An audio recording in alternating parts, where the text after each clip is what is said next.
Hey Greg. Joey. It is Rally Point episode 30. 3-0. Welcome to the big one. It's getting old now. It's not old. Alright.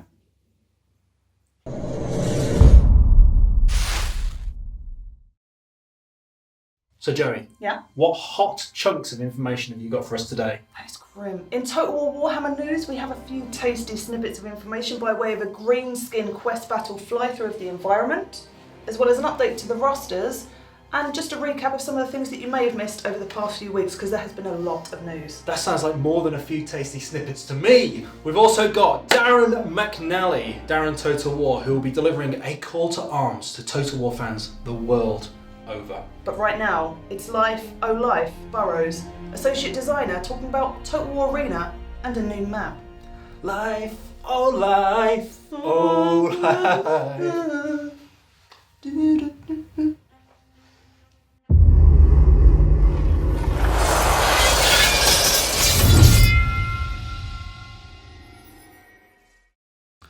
My name is Life Burrows and I'm the map designer on Total War Arena. So the new map for Total War Arena is Dragovia. This was the site of a battle between the Gallic Rebellion led by Vercingetorix and Caesar's forces, who were unable to pierce their defences due to a lack of communication and overconfidence amongst their troops. So Dragovia was a really interesting site, I thought. It was a kind of chief oppidum for the Arverni tribes and the confederation kind of brought together by Vercingetorix, and it was one of his major victories, so it was really interesting to kind of explore that as opposed to one of the many victories of Caesar. The landscape makes for something unique that I haven't really tried before in previous maps. You've got a town on top of a plateau type of hill, and it encourages a very kind of offensive play style because you want to take these positions within the town so that you can have a clear kind of assault down to the enemy base. So there's a large town in the middle of the map. This kind of takes up the majority of the landscape. Both teams start either side of this and have to move into the town, be very offensive and within this close quarters combat and push through towards the enemy. There are also wooded routes circumventing the town that can be used to kind of sneak around with other units to scout the enemy base. So Dragovia is going to be out really soon. We're kind of finishing up the final touches on it now. And if you want to find out exactly when it's going to be out, just keep an eye on our social media pages. Joey, Yeah? tell me about Azag the Slaughterer's quest chain and what I can expect in that battle. I will, in this segment now, and that really yanks my quest chain.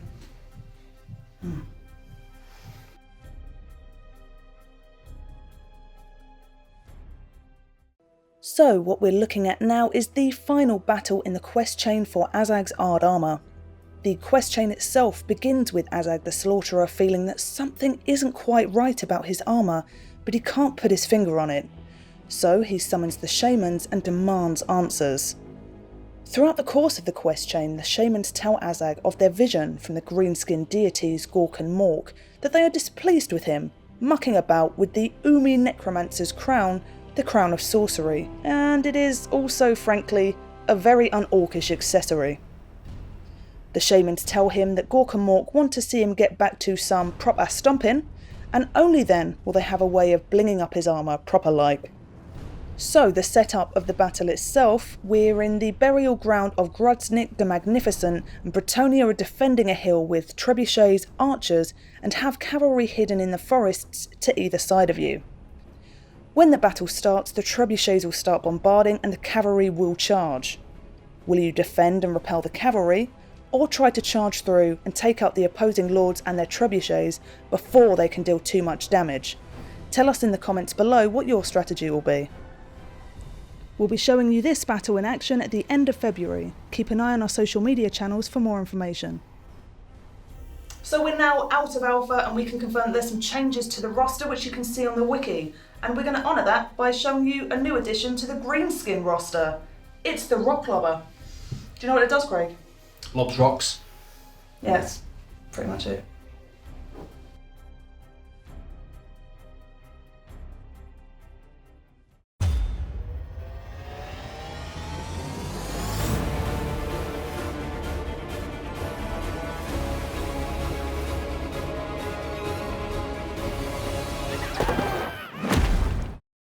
And don't forget, Joey, Yeah. if you do want to catch up on any of the new editions, you can do on the official wiki. The link is in the description below. Yeah. And you can also catch up on some of our recent blogs, including settlements, Yeah. region occupation, that one's tasty, and technologies. Go visit it now. But now it's time for Darren McNally. Take it away, Darren.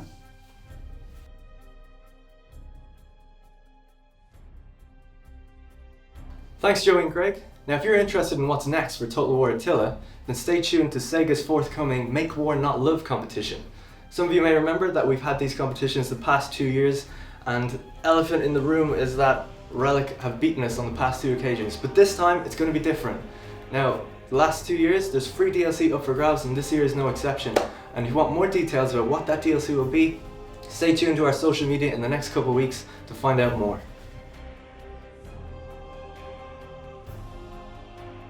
Well, we've really gone and done it now, haven't we? What do you mean? Well, that's it, isn't it? Why? Because rally point is 30.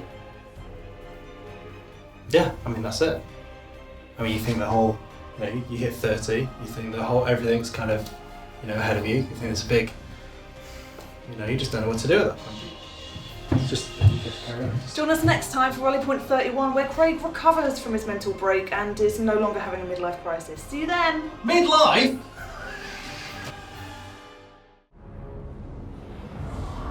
All orcs are savages, but some tribes prefer to stick to the old ways more than others. Savage orcs wear little to no clothing, other than a ragged and frankly disgusting loincloth.